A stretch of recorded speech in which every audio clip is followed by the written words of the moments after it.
Hello, my name is Koen Veldman from Organization Builders, and this is a short introduction to decision making, or specifically the governance meeting format.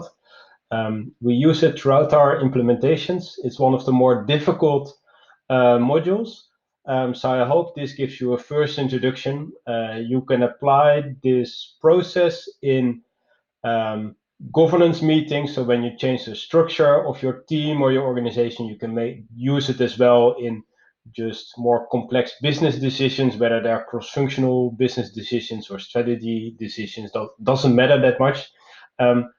I like you to just see this as a kind of an approach in how you can get to the best decisions as a team.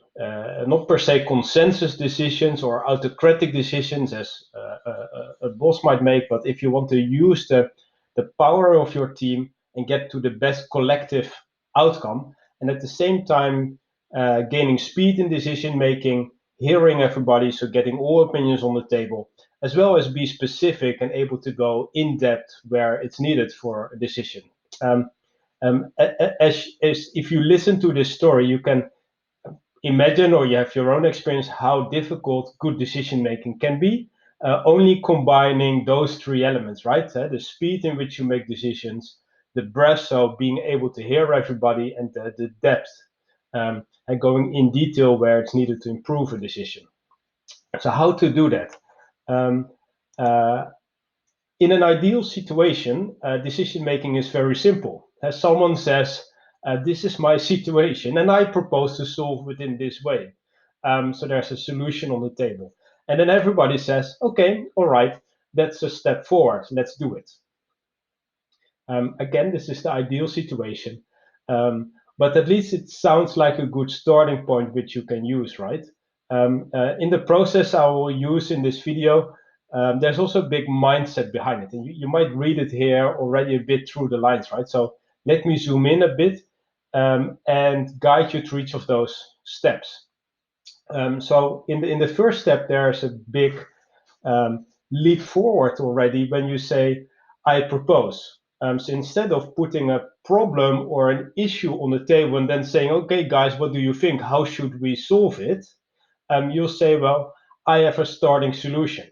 In more challenging issues, that's actually pretty daring to do and say, well, I thought about it and it might be completely wrong, but this is how I would solve it myself. So then we can, as a team, discuss the solution on the table instead of only talk about the issue on the table. That can speed up things already a lot.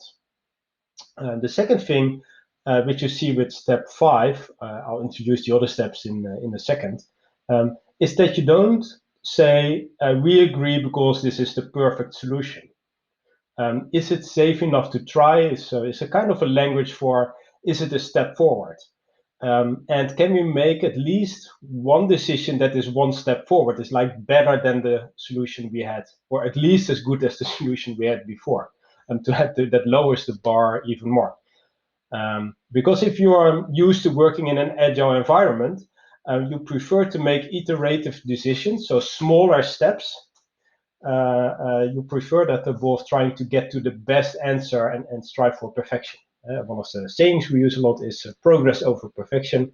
So can we progress? Can we decide on things that are safe enough to try, that we know we can test in reality, and we might refine with other decisions going forward?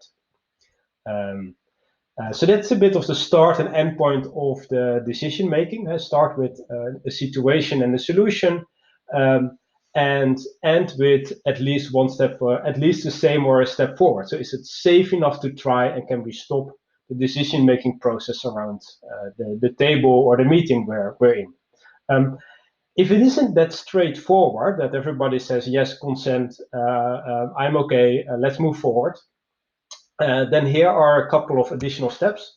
It's really up to you as facilitator how you facilitate the dialogue within the team. If you like to go through these step by step, or you just use them more as a kind of a dialogue or listening technique.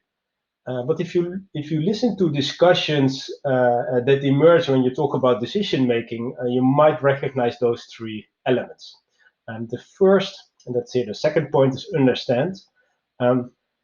when there's an issue or a solution on the table, some people still try to understand what actually the issue is. So it's really valuable to get on the same page. So allowing everybody to ask questions to get to a similar understanding of the situation and a similar understanding of actually what the solution is that's being proposed. So asking open-ended questions really helps to get more information from the person presenting.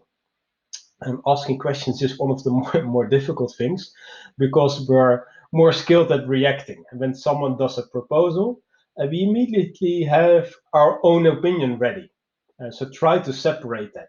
Let's first understand what the situation and the issue is, and then go to the third step and say, let's react. And instead of diving into a discussion and the person with the loudest voice carrying the discussion in a certain direction, I would suggest that one by one, you just give a first reaction. Of course, you can be critical or towards being negative, even if you like to, but try to be constructive and positive. And what could make this proposal even better if you are responding from, of course, with your own opinions and with your own perspective, but in a sense that you try to help the proposer to get to a better solution. So if we've all reacted, it might make sense to go to step 4, adapt, where we say like, well, let's go back to the proposer, and here, have you heard something that would improve your solution? Is there something that would really benefit the kind of issue that you're trying to solve, and do you like to adapt the proposal you just made?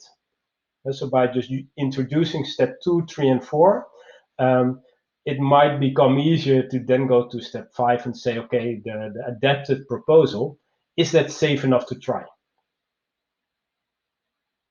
I hope what you recognize is that with these 5 steps, you create quite a good collective process.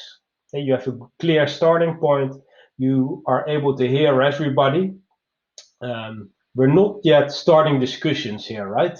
Each of those steps have a pretty clear direction of who's talking and what the kind of dialogue is we're having. And then you get to step 5. Is it safe enough to try? And actually, the best answer is no. Because if the answer for everybody is yes, you could have sent an email and everybody emailed, yeah, sure, go ahead. And we wouldn't need a meeting, right? It's actually a good thing is out of a collective process, someone says, hey, wait, no, this is not yet safe to try. And I try to voice it in my reaction, but let me address it again. And that's what we call a critical change. And a critical change allows you to have a really focused discussion and be specific about how you can request a change to the proposal being made, and you really try to integrate. I'm going to skip a slide, and you can see what that looks like and what kind of typical points you use in how to identify if it's useful as a team to continue discussions. But first, about the facilitator, we always suggest that someone in the team facilitates the decision making. So you have someone that does the presentation or gives the proposal, right? But there's someone else who has a normal role in the team, but at the same time holds a facilitator role and tries to be neutral and ensures that there's a good process being followed, so everybody can voice their opinion, all issues are being heard, and you get to a good collective agreement. The facilitator is there to hold up a mirror. So the facilitator, in its role as facilitator, should just make sure all opinions are being heard instead, and not be the judge in naming opinions or proposals good or bad, right?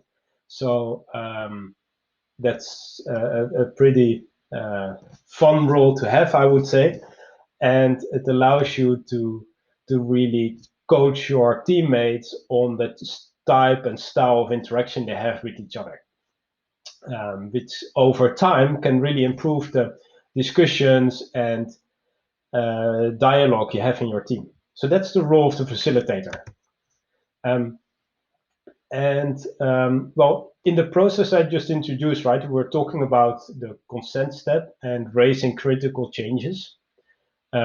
So when one member in the team says, well, this proposal is not safe enough to try, then here are 4 criteria I would use to really clarify if what kind of follow-up discussion you should have, right? Because what I would suggest is that as soon as a proposal is like a step forward, you make the decision and you can move over to the next agenda item. But at some point in time, a proposal is not safe enough to try, but when is that? What kind of rules of the game should you have in your team that says, well, this is kind of a reason we should continue the discussion before making a decision? That's really about having an agile mindset, and these 4 reasons might be useful. So the first reason, I'll go through them one by one, is if the proposal as it's been presented causes harm or actually is a step backwards. So the opposite is, well, it's at least the same, or it's not harmful, it's safe enough to try, right? So can you be specific when you raise critical change in what's the step backwards? How does it make how we currently do it? How are we worse off? And most of the time, you won't say the full proposal is something that's not working, but you would say, well, this specific element is what causes the harm, right? And that really helps in getting to a decision if you're specific about which part of the proposal is causing that harm. The second reason is that your own work is impacted by it. In a lot of decision making, we start caring for each other's opinions, right? And thinking like, well, I need to object because I think for him or for her, it might not be working. But what I would suggest is really think about your own role in the team and speak from that role. And that really clarifies the discussion you have with each other around why it matters for your customers, your product, your business, and leave alone a bit of the personal opinions or trying to think for one of your other team members. And really speak up if it concerns your own role, your own work. The third one is the critical changes caused by the proposal. A lot of decision-making discussions drag on or get more complicated because issues that were there already before the proposal came on the table are being linked to the proposal. And of course, that link is there, but I would suggest to stop any discussion when a critical change or a suggestion is given that is kind of independent of the proposal, or in other words, is already existing before the proposal came on the table. It just means you are concerned about something else and you need to raise your own proposal. So the suggestion here is to keep it as simple as possible and solve one decision at a time. And don't try to get other decisions that are kind of related included in making a single decision. And the fourth element here is that you have facts that support your argument. Do you have data? A lot of discussion is getting complex because it concerns our opinions. And it's good to know when that is the case. And preferably you make your arguments based on facts, on data, or you say, well, can we do this experiment to test if my opinion actually works out in reality? But to make a clear distinction between that, because that helps to have a real good dialogue with each other and just recognize where it concerns opinions and recognize where it concerns facts. So I hope this helps. Yeah, there's one more thing I'd like to share you before the end of this video, but let me summarize it quickly. I want to go to this slide to tell you this again as a quick summary. So this is how we would propose at least kind of the dimensions or the elements of good decision making. First of all, starts with a situation and a solution. Then, if it's needed, allow each of the participants to understand what kind of decision we're going to make. Then allow everybody to react, to share how they would improve or change the proposal. Allow the person that makes the proposal to actually adapt based on the reactions given. And when it's not yet safe enough to try, have a really good integrative dialogue about specific critical changes that were based on those 4 criteria. So if you do that, I trust you have good dynamics in your team, and you can really learn how you as a team can make good decisions. So finally, I like to end with this sheet, and for me it helps to start to think about what kind of decision am I proposing. Do I have an idea what kind of responses I'll get from the team? And that helps me to prepare it. It also helps me as facilitator to listen to the type of dialogue we're having as a team. And let me briefly walk over the 4 options. So I could make a decision what for the rest of the team is a no-brainer.